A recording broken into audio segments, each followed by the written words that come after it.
December in New York over water, and your engine stops, but oil covers the screen and you can't see a thing. Can you get it down with a G5? Well, we're going to talk to somebody who did that in the hangar.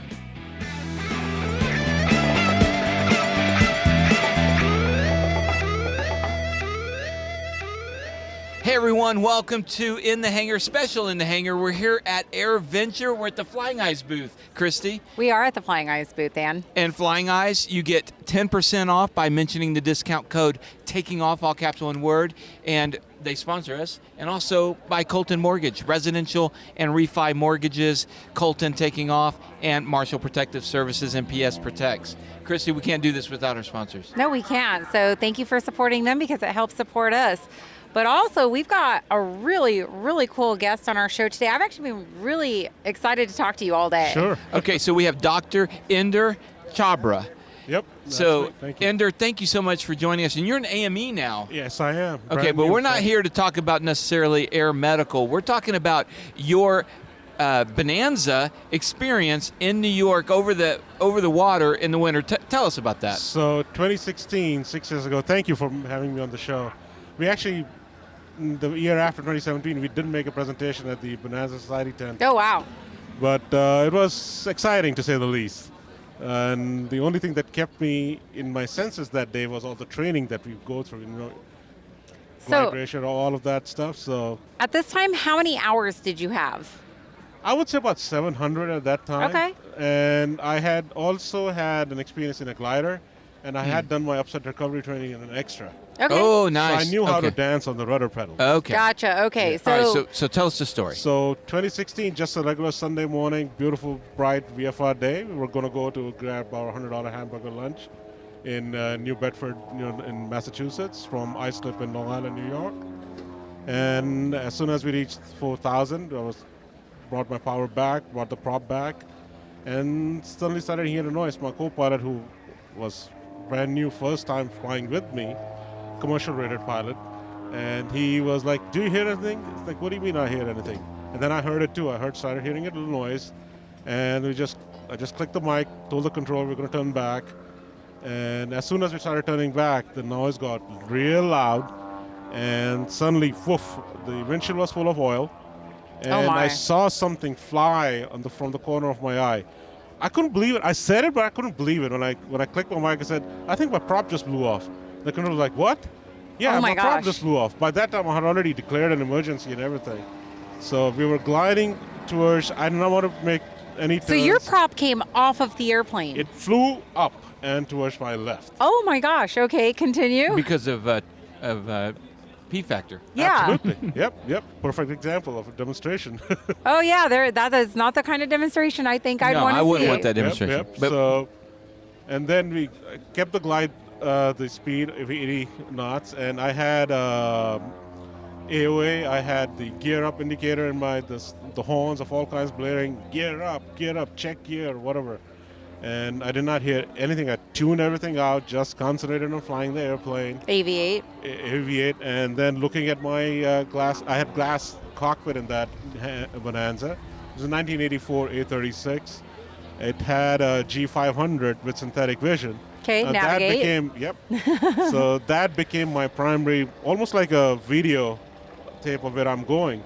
I knew there was a airport that's no longer being used on Long Island, but the runways are in good shape because we fly over it all the time, and the VOR is right there, Calverton.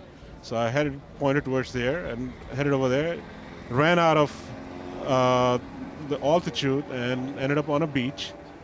And I made it to the beach, and my co-pilot suddenly said, "Watch out for the bluffs." And I turned a little bit to the left, ended up on the water. Oh no. So, and it was and the outside temp is like 30 degrees. 30 degrees. So you know the water water's- temperature Oh was my 30 gosh. degrees. The air temperature was even less. Oh, Oh, wow. man. I kept my leather jacket on. My co-pilot was much older than me. He did not have any. Well, of course, because as soon as you get inside the airplane, you take your jackets off because it's warm inside the cockpit. And we left everything inside the plane.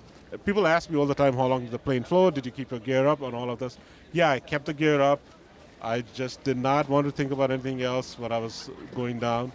And I heard stories about with the gear down, things can flip, so Right. gear up. and then walked over to the wing, looked at the airplane one last time, and then swam over to a rock. There's Absolutely. a shock when you jump into cold water. I mean, did you even feel I that? think my leather jacket kind of protected me from that. Oh, did I tell you? I don't know how to swim. Oh no. I bet you learned real fast at that time. That Oh day my I gosh. swam. That day I swam. I was gonna say, oh wow. About 20 feet over to a rock. So my co-pilot was able to climb up to the rock, and I couldn't. I was hanging onto the rock. I handed him my phone, and he was able to make a phone call to 911. We were talking to ATC all the time, so there were some people circling above us. So we knew we were going to be fine, and I was calm. I mean, adrenaline, of course. I did not Oh, feel the man. cold, but yeah. So then the local fire department folks showed up. Small little town in Long Island, on the North Fork of Long Island. Everybody got excited. The whole fire department was in that rescue boat. They're probably still talking about you to this day. Yeah, and then once they pulled me over, they did not have any room for us, actually, Oh my gosh. because everybody showed up on that boat. Oh my gosh. Oh, And wow. then we were clinically hypothermic, so plugging in the aeromedical factors. Right, And we got taken over to the local emergency room. Did the plane sink? The plane sank. The Oh, plane did were they sink. ever able to recover it? Yes, the Okay. insurance company did retrieve it after 4 days. Okay. Because by that time, they had already bought the plane, right? It was Right, of course. Well, what was determined to be the cause? So it took a while for NTSB to tell us the reason, because nobody died. Right, So right. The cause yeah. came out very much later. I think the summary of it was metal fatigue of the crankshaft. Oh no. Okay. So Okay. the Busted crankshaft crankshaft. fractured and the prop broke off. Wow. And the one thing that, in retrospect, what kept me alive that day really was the thing I kept on repeating in my head: I'm going to sleep in my own bed tonight. Okay. Oh, interesting. That's So that's the interesting. thought Yeah. that Yeah. kept you going. Yep. That taught you to swim. Right. Absolutely. Yeah. I'm going home. Yep. Actually, I had to go to a poker game that night. I was like at the emergency, like, guys, let me go home, because suddenly all over the hospital, we were the buzzwords of all over the hospital. Oh my gosh. Did you get to play poker in the hospital? I wish. Yeah. Yeah, and So then you didn't make it. Yeah. Yep. Nope. I didn't make it. Oh gosh. Yep. Well, I'm sorry about your airplane. I'm so glad that you guys survived. What Yeah. a crazy ordeal. What did you take away from that? I think keep with your senses. Keep with your. Yeah. You already know how to fly an airplane. You already Right. know that it glides. You've already had Right. plenty of training on how to glide without the power on. Just gotta just that training has to Keep kick it in. together. Let it kick in. Yeah. Don't panic. Think about your loved ones. Think about your things that you still have. Think to about do. going home to your own bed that night. Absolutely. That's a really great Yeah. message, actually. And then spiritually, after that, I kept on thinking, why has God kept me alive? There's got to be a bigger reason for me to still be around here. That's, And then, yeah. of course, 2020, whatever happened, so maybe that's why. Okay. That's interesting. Yep. How long until you went back into flying? I have great friends at my airport. There's a huge Bonanza community. I got to give a shout out to Joe Wallman and his girlfriend Michelle. They also own an A36. Within a week, he literally grabbed me by my hand, put me in his left seat. You're going to fly this thing today. That's Otherwise, you're never amazing. getting on the horse. And of That's course, amazing. subsequently got a Cirrus. but Oh, wow. It's got a parachute. but yep. Yeah. There you But I go. still love the Bonanza. Everybody at the Bonanza Society, they're great people. Beach Talk is great. Some of the best time of my life I had in my Bonanza. Well, it's a testament. The sentiment that hurt me Yeah. the most was I actually felt hurt that my plane failed me. I poured my heart and soul into my airplane, and it failed me. Wow.